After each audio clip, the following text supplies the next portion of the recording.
موجودہ دور کے اندر صحیح عقیدے کو درپیش مسائل اور ان کا حل۔ محرم الحرام کا مہینہ گزر چکا ہے اور شروع ہونے والے مہینے کا نام سفر ہے اسلامی مہینوں میں۔ ماہ سفر کے اس مہینے کے اندر بہت سارے غلط عقائد عربوں کے اندر اسلام سے پہلے رائج تھے، اور ان باطل عقیدوں میں سے ایک عقیدہ یہ بھی تھا کہ عرب کے جاہل اسلام سے پہلے اس مہینے کو نحوست کا اور بدشگونی کا مہینہ سمجھتے تھے۔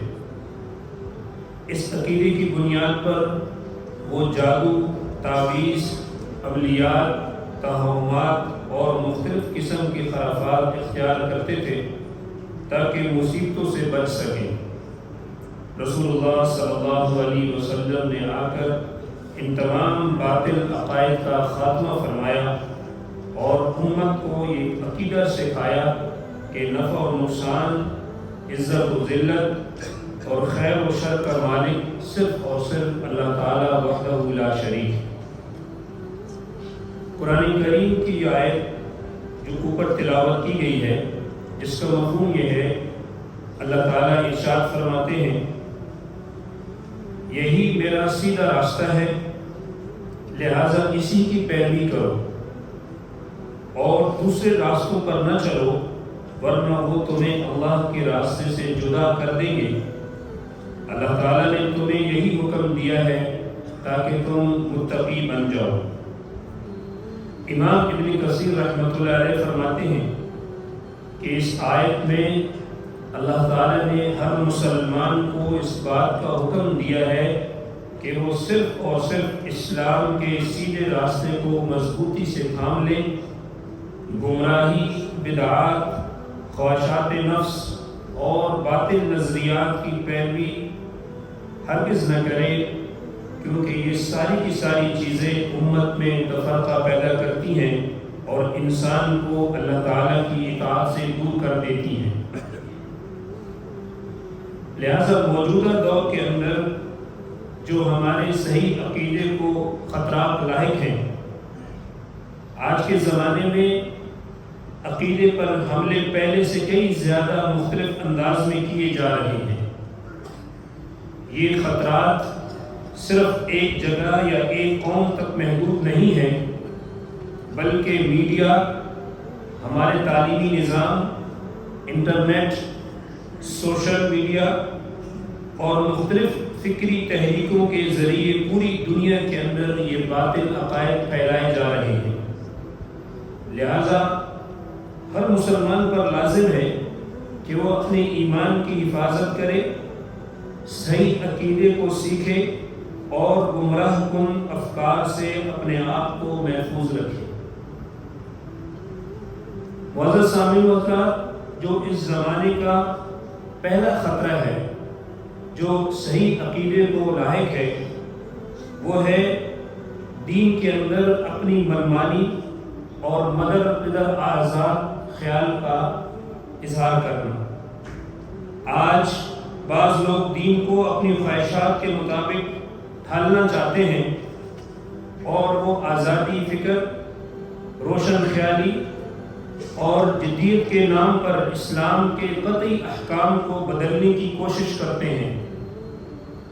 ظاہری طور پر یہ نظریات بہت خوبصورت دکھائی دیتے ہیں، لیکن اگر ان کی بنیاد قرآن و سنت پر نہ ہو تو یہ انسان کے ایمان کو کمزور کر دیتے ہیں اور ایمان کو ختم کر دیتے ہیں۔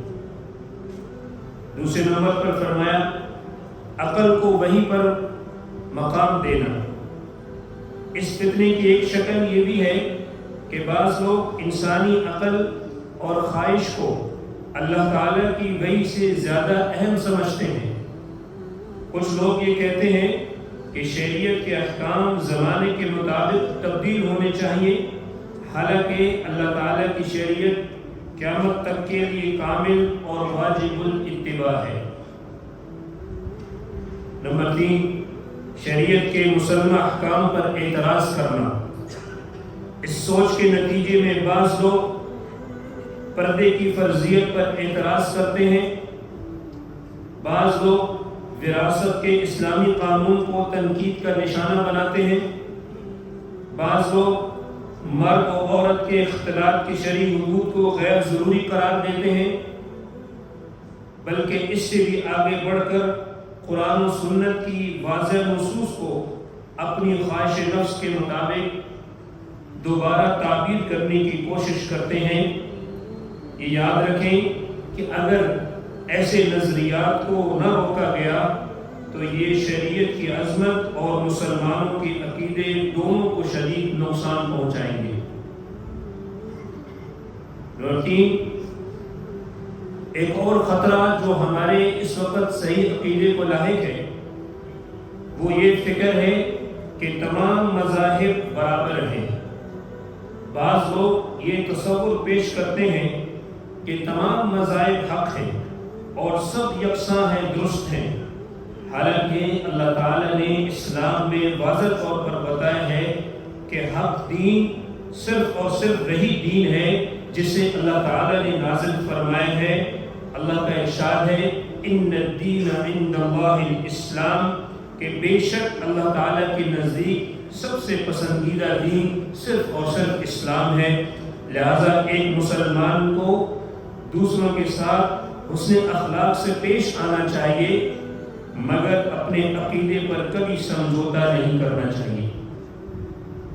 اس کے ساتھ ساتھ ہمارے صحیح عقیدے کو، خاص طور پر ہماری نوجوان نسل کو ایک اور خطرہ لاحق ہے جس کو آج کل کی زبان میں ایتھیزم کہا جاتا ہے، یعنی الحاد اور شکوک و شبہات۔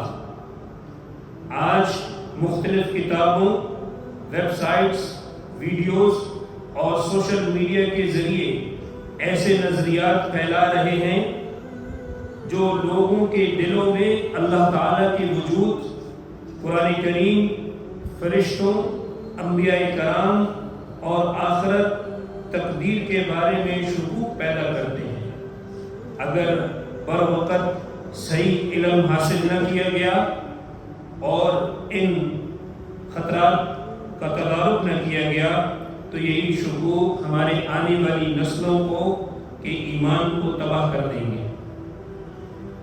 اور اس کے ساتھ ساتھ میرے معزز نمازیوں اور بھائیوں، ایک بہت بڑی فکر جس کو پھیلایا جا رہا ہے کہ دین کو صرف عبادات تک محدود سمجھا جائے۔ بعض لوگ یہ سمجھتے ہیں کہ دین صرف نماز، روزہ، نکاح اور جنازے تک محدود ہے، حالانکہ اسلام ایک مکمل ضابطۂ حیات ہے۔ ہماری معیشت، ہماری تجارت، خاندانی نظام، ہمارا معاشرہ، ہماری سیاست و حکومت، اخلاق اور زندگی کے ہر شعبے میں اللہ تعالیٰ کی احکامات کی پابندی ضروری ہے، اور اس سب کا تعلق اسلام کے ساتھ ہے۔ جب دین کو زندگی سے الگ کر دیا جاتا ہے تو انسان حلال و حرام کے بجائے صرف دنیاوی فائدہ، شہرت اور خواہشات کو اپنا معیار بنا لیتا ہے۔ اس لیے معزز سامعین حضرات، آج کل کے زمانے میں سوشل میڈیا کے فطرے کو سمجھنا چاہیے۔ آج سوشل میڈیا نے بہت سے لوگوں کی سوچ بدل دی ہے۔ کچھ لوگ صرف زیادہ فالوورز، زیادہ لائکس اور شہرت حاصل کرنے کے لیے اپنی عزت، اپنا حیا اور دینی اقدار تک قربان کر دیتے ہیں، حالانکہ اللہ تعالیٰ کے نزدیک عزت کا معیار صرف اور صرف تقوی ہے، نہ کہ شہرت یا لوگوں کی واہ واہ اور تعریف۔ جب انسان لوگوں کی خوشنودی کو اللہ تعالیٰ کی رضا پر ترجیح دیتا ہے تو رفتہ رفتہ اس کا ایمان کمزور ہونے لگتا ہے، بالآخر وہ ایمان سے اپنے ہاتھ دھو بیٹھتا ہے۔ معزز سامعین و حضرات، ان سارے خطرات کے پیش نظر ایک مسلمان کی کیا ذمہ داری ہے؟ ان تمام فتنوں کے مقابلے میں ہر مسلمان کو چاہیے، اس پر لازم ہے کہ وہ صحیح عقیدہ، اہل سنت والجماعت کے صحیح عقیدے کا علم حاصل کرے اور مستند علماء سے دین سیکھے۔ ہر خبر کی تحقیق کے بغیر، ہرگز اسے قبول نہ کریں۔ سوشل میڈیا پر ہر بات بغیر تحقیق کے آگے نہ شیئر کریں۔ والدین اپنی اولاد کی دینی تربیت کو اولین ترجیح دیں اور انہیں وقت دیں اور انہیں مسلمانوں کے صحیح عقائد سکھائیں۔ دنیاوی کامیابی کے ساتھ ساتھ اللہ تعالیٰ اور رسول اللہ صلی اللہ علیہ وسلم کی محبت بھی بچوں کے دلوں میں پیدا کرنی چاہیے۔ آج کے اس خطبے کے اختتام پر ہم سب کو یہ دعا کثرت سے پڑھنی چاہیے۔ اللہم یا مقلب القلوب ثبت قلوبنا علی دینک۔ اے اللہ، اے دلوں کو پھیرنے والے اللہ، ہمارے دلوں کو اپنے دین پر ثابت قدم رکھ۔ اللہ تعالیٰ کے سوا کوئی نفع و نقصان کا مالک نہیں ہے۔ قرآن و سنت کا راستہ صحیح ہدایت کا واحد راستہ ہے۔